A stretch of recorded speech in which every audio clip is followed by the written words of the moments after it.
मौसम आते ही social media से लेकर आपकी रसोई तक एक नाम हर जगह छा जाता है, गोंद कतीरा। लेकिन क्या आप जानते हैं कि जिसे आप ठंडा और फायदेमंद समझकर पी रहे हैं, अगर सही तरीके से न लिया जाए तो वो आपके लिए नुकसानदायक भी हो सकता है। चलो एक पल को सोचिए, क्या आपको गर्मी में थकान जल्दी होती है? क्या आपको चक्कर आते हैं, स्किन डल हो जाती है या अंदर से एक अजीब सी कमजोरी महसूस होती है? तो हो सकता है कि आपकी शरीर को अंदर से ठंडक चाहिए और वहीं पर गोंद कतीरा काम आ सकता है।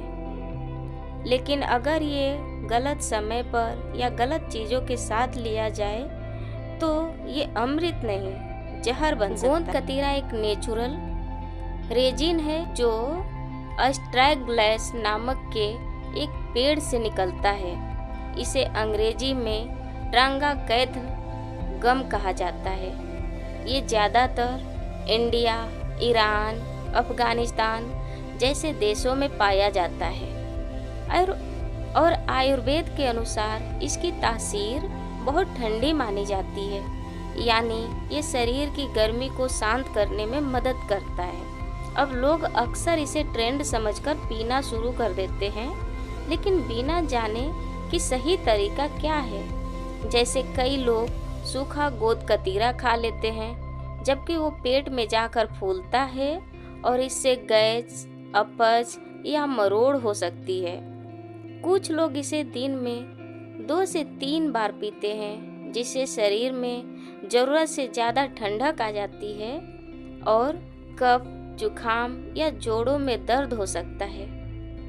कई लोग इसे रात में पीते हैं, जो कि सर्दियों में या ठंडी तासीर वाले लोग के लिए नुकसानदायक हो सकता है। गोंद कतीरा को लेने का सही तरीका क्या है? बहुत ही सिंपल है। रात को 1 चम्मच गोंद कतीरा को 1 गिलास साफ पानी में भिगो दीजिए। सुबह तक वो फूल जाएगा और जेल जैसी बनावट ले लेगा। फिर उसे छान लीजिए और साफ कीजिए। अब इसमें थोड़ा गुलाब जल, आधा नींबू और अगर आपको पसंद हो तो थोड़ा शहद या मिश्री डालिए। यह ऑप्शन है। कुछ लोग इसमें तुलसी बीज या पुदीना भी डालते हैं। यह सब मिलाकर एक बढ़िया ठंडा ड्रिंक तैयार होता है। अब सवाल उठता है, इसे कब लेना चाहिए? गर्मियों में सुबह 10 बजे से पहले लेना बेस्ट है, या फिर दोपहर के खाने से आधा घंटा पहले भी ले सकते हैं। अगर आप वर्कआउट करते हैं तो उसके बाद भी एक बेहतरीन हाइड्रेटिंग टॉनिक बन सकता है, लेकिन ध्यान रहे रात में इसे न लें और ठंडी तासीर वाले लोग इसे बहुत लिमिट मात्रा में ही लें। मात्रा की बात करें तो बड़ों के लिए 1 से 1.5 चम्मच और बच्चों के लिए आधा चम्मच काफ़ी होता है। हफ्ते में 5 डेज लेना ठीक है। 2 दिन का ब्रेक जरूरी है ताकि शरीर उसे अच्छे से प्रोसेस कर सके।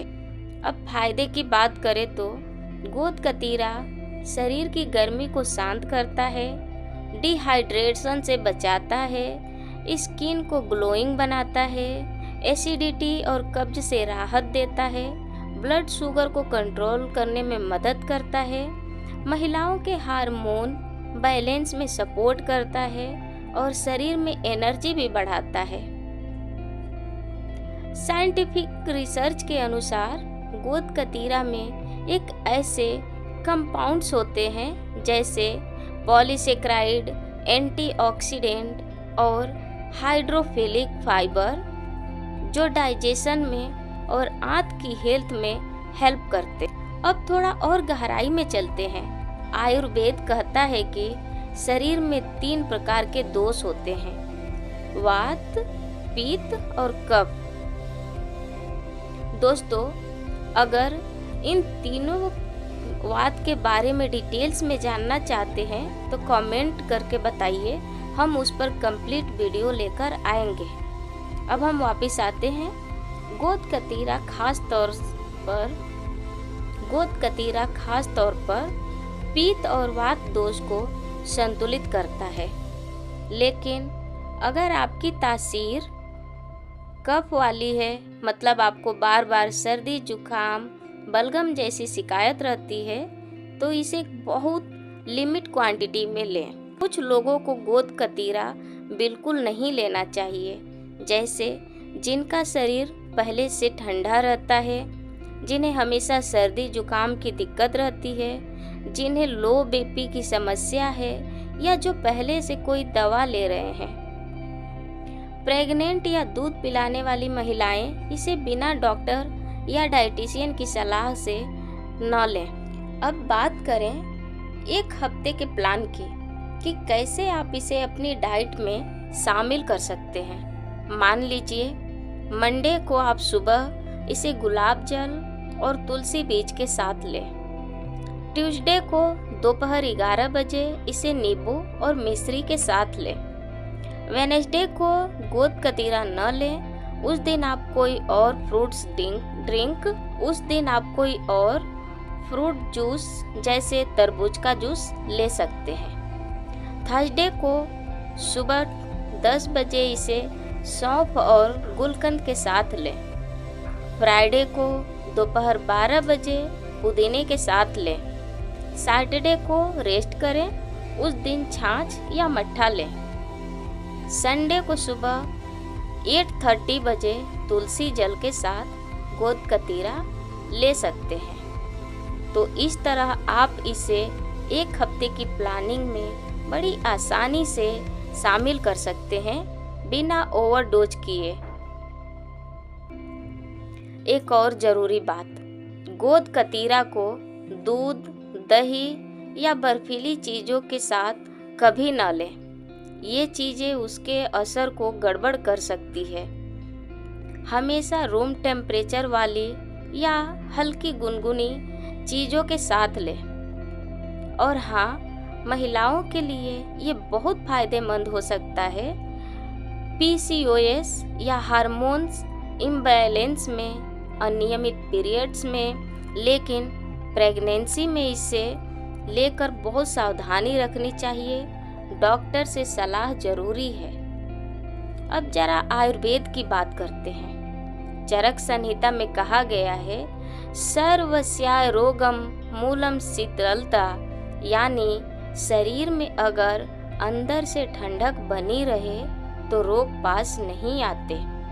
गोद कतीरा उसी प्राकृतिक ठंडक का स्रोत है, लेकिन जब तक आप उसे सही मात्रा, सही समय और सही तरीके से लेंगे। तो अब आप जानते हैं कि ये एक सुपर फूड है, लेकिन तब तक जब तक आप इसके साथ सुपर समझदारी भी अपनाते हैं। अगर आपको ये जानकारी हेल्पफुल लगी हो तो वीडियो को लाइक करें, कमेंट में बताइए क्या आपने पहले कभी गोद कतीरा लिया है, और अगर हाँ तो कैसे, और अगर नहीं तो क्या अब लेने का मन है। और हाँ, चैनल को सब्सक्राइब करना बिल्कुल मत भूलिए, ताकि ऐसी और आयुर्वेदिक, साइंटिफिक और हेल्थ से जुड़ी जानकारी आपको मिलती रहे। रखिए अपना ख्याल, क्योंकि सेहत से बड़ा कोई खजाना नहीं होता। Thank you.